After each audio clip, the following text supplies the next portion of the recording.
नमस्कार, एक बार फिर आपका स्वागत है आज सुबह में। और अब वक्त हो गया है हमारे मॉर्निंग स्पेशल का। एक ऐसी खबर जो आपको चौंका देगी। अगर मैं आपसे ये कहूं कि इंसानों को शराब की लत लग जाती है तो ये एक आम बात है, लेकिन अगर मैं ये कहूं कि धरती पर पाए जाने वाले सबसे बड़े जानवर हाथी को भी शराब की लत लग सकती है तो आप सुनकर हैरान हो जाएंगे। ऐसा हुआ है छत्तीसगढ़ में। छत्तीसगढ़ के कई गांवों के लोगों की नींद सिर्फ इसलिए उड़ी हुई है क्योंकि वहां पर हाथियों को शराब की लत लग गई है।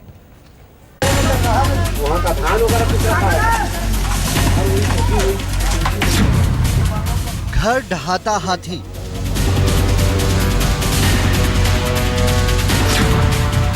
खेत उजाड़ता हाथी। इस हाथी ने दारू पी ली है। इंसानों की बस्ती कच्ची दारू पीकर जब नशे में सो जाती है तो उसी दारू की महक सूंघकर हाथियों का झुंड दौड़ा चला आया है इन बस्तियों में। महुए की मस्तानी गंध करीब पाकर हाथियों का झुंड मचल जाता है। इन हाथियों को दारू की लत लग चुकी है क्योंकि इन्होंने महुए की दारू का स्वाद चख लिया है। दारू के लिए हाथी जंगल छोड़कर गांवों पर धावा बोल रहे हैं क्योंकि इन्हें मालूम है कि कच्चे घरों की दीवारों के पार नशे का वो सामान है जिसे पीकर इंसान भी अक्सर जानवरों की तरह बहकता है। शायद इसीलिए हाथियों का झुंड बार बार दारू पीने के लिए बस्तियों को तोड़ता है। गांव में बहुत हाथियां आते हैं। अपने यहाँ हड़िया दारू बनते हैं, उसके सुगंध से घर वगैरह को तोड़ देते हैं। जब नशा हो जाता है तो हमारे यहाँ बहुत नुकसान करते हैं। छत्तीसगढ़ के कोरबा, रायगढ़, जशपुर, अंबिकापुर, सूरजपुर समेत आधा दर्जन जिलों के सैकड़ों गांवों में हाथियों का आतंक पसरा है।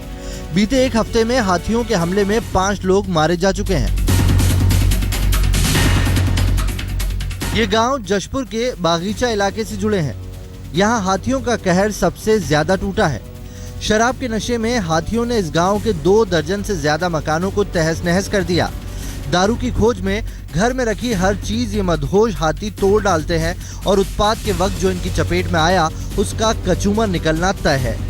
लिहाजा गांव-गांव में हाथियों को भगाने के लिए भीड़ दिन रात शोर मचाती है, लेकिन ये हाथी इतने ज्यादा मदमस्त हैं कि इनके ऊपर किसी का कोई असर नहीं। हाथियों के लिए हंगामे का कोई वक्त नहीं। दिन रात, सुबह दोपहर, जब मन आए हाथी सूंड उठाए दारू खोजने निकल पड़ते हैं क्योंकि नशे की लत ही ऐसी है। एक बार जो चस्का लग गया तो लग गया। सुनील नामदेव, रायपुर, आज तक। छत्तीसगढ़ के जंगलों में महुए के पेड़ की तादाद काफी ज्यादा होती है और ये मौसम मुफीद है। महुए के पेड़ पकते हैं और फूलों से गिरते हैं और इन्हीं फूलों को चुनकर गांव के लोग बनाते हैं अवैध शराब। इसी की लत लग गई है हाथियों को। लेकिन इसका एक फायदा जरूर है कि दूसरे राज्यों से भी हाथी अब छत्तीसगढ़ आने लगे हैं, जिससे छत्तीसगढ़ में हाथियों की संख्या बढ़ गई है।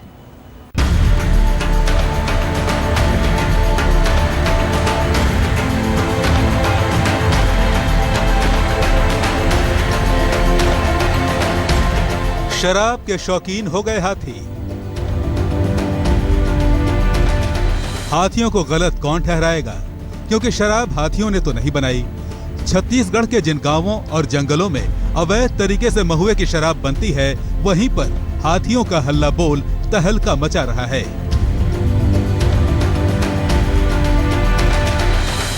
जंगल में चोरी छुपे बनाई गई शराब हाथी हजम कर जाते हैं और फिर दोबारा दारू की तलाश में गांवों पर सितम टूटता है।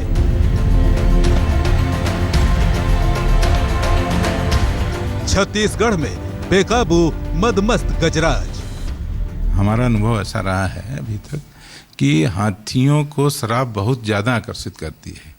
धान की गंध आकर्षित करती है, महुए की खुशबू आकर्षित करती है। ये सब चीज़ें हाथियों को बहुत प्रिय हैं और वो इनसे आकर्षित होते हैं। जहाँ कहीं शराब गांव में रखी होती है या धान की महक उनको आती है, महुआ की महक आती है, उस घर में वो जाते हैं और उसको तोड़ करके निकाल कर खाने का प्रयास करते हैं। ओडिशा और झारखंड से हाथियों का झुंड भी शराब की गंध पाकर छत्तीसगढ़ पहुंच रहा है। वन विभाग के मुताबिक छत्तीसगढ़ के प्रभावित इलाके में जहां गणना में 250 हाथियों की स्थानीय तादाद पाई गई है, वहीं अब महुए के मौसम में इस वक्त इन इलाकों में 500 तक हाथियों की गिनती पहुंच रही है और बाहरी राज्यों से ज्यादातर हाथी गर्मियां बीतने के बाद भी वापस लौटने की जगह यहीं रुकना पसंद करते हैं। हाथियों की बड़ी तादाद के लिए वन विभाग भी खुले तौर पर जंगलों में चोरी छुपे बनाई जा रही शराब और महुए को जिम्मेदार मानता है। सूबे के सैकड़ों गांवों में महुए की शराब का अवैध धंधा जिस तेजी से फलता फूलता है, उसी तेजी से हाथियों के हमले भी गांव बस्तियों पर बढ़ रहे हैं। तमाम जो चीजें हम कोशिश भी करते हैं लोगों की कि जिस समय हाथी का आसपास जो मूवमेंट हो तो महुआ ना बनाए, दारू ना बनाए, तो काफी चीजें लगातार कोशिश कर रहे हैं, लेकिन लोग कहीं ना कहीं अपने भावावेश में आके अब इच्छा के दबा नहीं पा रहे हैं, इस तरह से हो जाता है और उसके कारण हाथी घर तक पहुंच के नुकसान भी पहुंचा रहा है। हाथियों के हमलों की इस तादाद में सरकार की ओर से मुनादी कर दी गई है कि महुए की शराब न बनाएं, देसी शराब घर में न रखें, महुए की शराब जंगलों में रखें। हमारे क्षेत्र में, इस क्षेत्र में हाथी जो है बहुत आते हैं। महुआ के चलते लोग शराब बनाते हैं, उसके चलते हड़िया बनाते हैं, उसके चलते उसका सुगंध पाकर आते हैं और घर को तोड़ देते हैं। घर को तोड़ने के बाद महुआ का सेवन कर लेते हैं, हड़िया शराब का सेवन कर लेते हैं। उसके बाद उनको नशा आ जाता है और नशा आने के बाद वो घर को बुरी तरह से तोड़ देते हैं। सरकार की इस ताकीद के बावजूद आलम यह है कि न गांव में अवैध शराब बनाने वाले मानने को तैयार हैं और उसी तर्ज पर हाथी भी रुकने को तैयार नहीं। लिहाजा अब इंसानी भीड़ से हाथियों के चस्के की भिड़ंत होने लगी है। हाथियों को जंगल में खदेड़ने की कोशिश तमाम होती है, लेकिन हर कोशिश हाथियों के जुनूनी नशे के सामने नाकाम होती है। सुनील नामदेव, रायपुर, आज तक। दिल्ली के पीतमपुरा में एक बिजनेस पार्क में भीषण आग लगी है। ये खबर अभी आ रही है। Netaji Subhash place metro station के करीब एक इमारत की 10वीं मंजिल पर यह आग लगी है, जिस पर काबू पाने के लिए फायर ब्रिगेड की